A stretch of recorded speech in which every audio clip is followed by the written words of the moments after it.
Okay, so let's get to it. As per usual, just let's set up a new project. So I'm going to give it the name RBD week 1 and save it in my D drive. Just leave them as they are. Click accept. I'm not going to do it, so I've already got it created.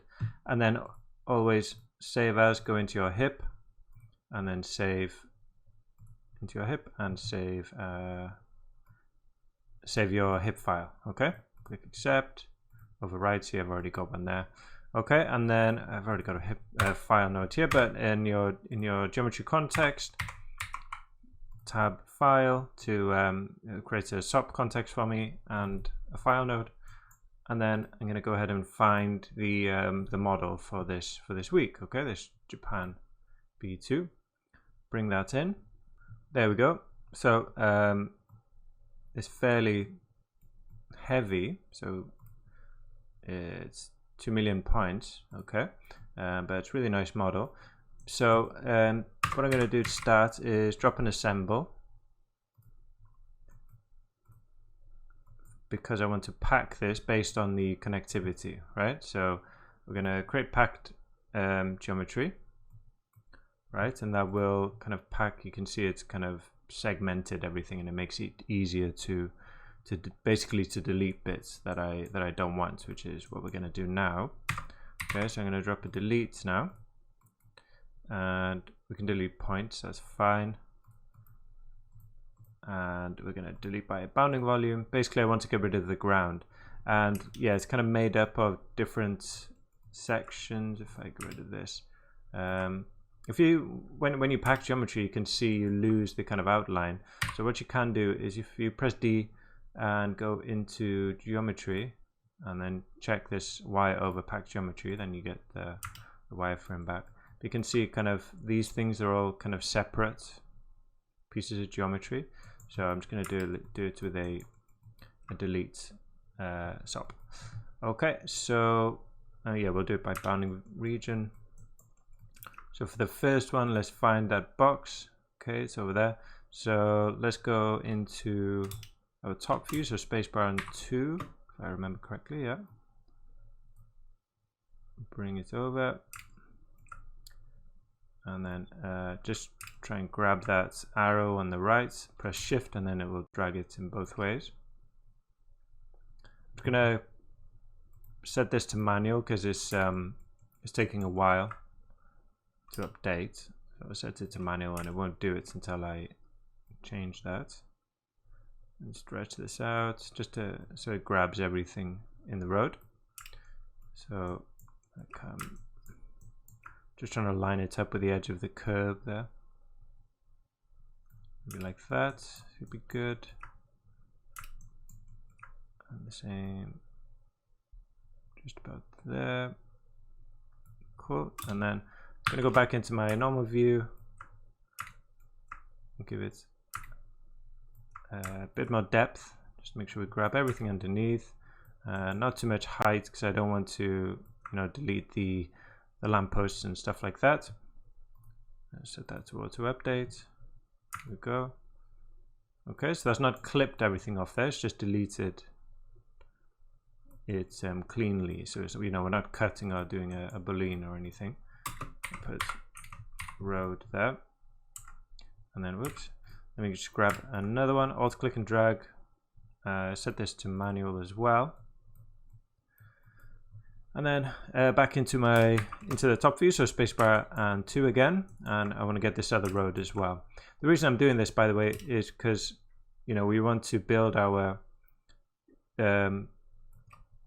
the fracture geometry. So for simulation if we build it ourselves, it'll be a lot cleaner and easier to manage, and get it will save a lot of hassle by doing that ourselves without trying to include all this, these different boxes and stuff.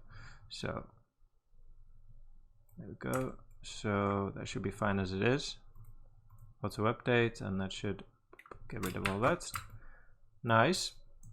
Okay, and now I also gonna get rid of all the kind of cables and the box here. So I'm just gonna kind of keep these kind of 4 blocks and everything outside. Get rid of that. Okay. So drop. Let's do delete row 2. I'm gonna set it to manual again.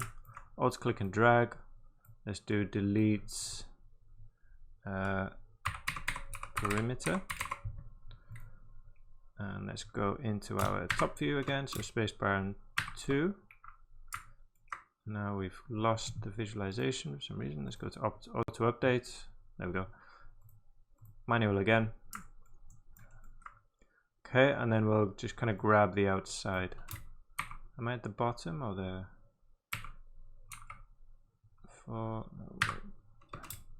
there we go. Yeah, make sure we go to top there, so you can go top or bottom. I think if you press it 2 times it can change. Yeah. Okay, so I'm just going to grab the outside. Oh well, actually, so we're making a selection of the inside and then we'll delete the outside.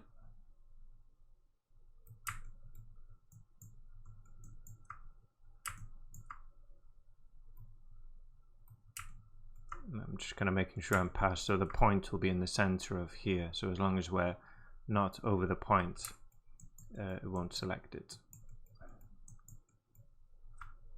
And that looks okay there. Okay, and let's go delete non-selected, auto update, and there we go. We've got that, but it doesn't matter, it's not going to affect us. So that looks good. Let's go back into my normal view. Oh, we need to make this really tall as well. So the size, just do 50, and the center. If I do half of that, then the center will be in the center, essentially. Oh no, it will be at the center. But let's go down a little bit, 20, just in case, because there's a little bit kind of under the ground. See, we're grabbing the curbs there, because they go under the ground a little bit. Okay, and now if we take a look from the side, so space bar and 3, I believe, yeah, and then come over here. So this is my 0 on Y, and my curb is, at the moment, is under the ground, right? So I'm just going to move it up a little bit, drop a transform. Okay, I'm going to move it up just 0.1. There we go. Okay, so our simulation geometry will be the top of it, and then the curve will sit just above. These parts that sit below won't matter, okay, because our simulation geometry is gonna kind of end at this line here. Let's move up. Cool. And then last thing I want to do is, because our explosion is going to be in the middle there, would be nice to have this whole thing just at the centroid. Obviously only in X and Z. If we don't, you know, you can just click move to centroid. Well, we could actually just do that, yeah. Well, it's a couple of options. I'll show you both.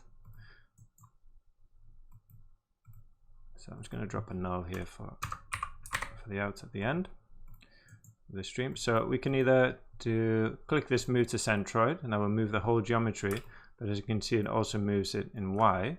So if we just get rid of that, then that should be perfect. See that the center of our block is in the center now. But what we can also do is we can do minus $CEX, oops, in capital letters, CEX there, and oops, that was weird, and minus CE minus $CZ there. Now we'll basically do the same thing. So CEX is the centroid in X, and if we move it by the centroid is half the distance, right? So it's moving over, and basically so that basically procedurally drops your your geometry into the center. It's a bit nicer this because we don't need to click this button, so I can just feed any geometry into this and it will drop it into the center. So that's our geometry ready to go for the next part.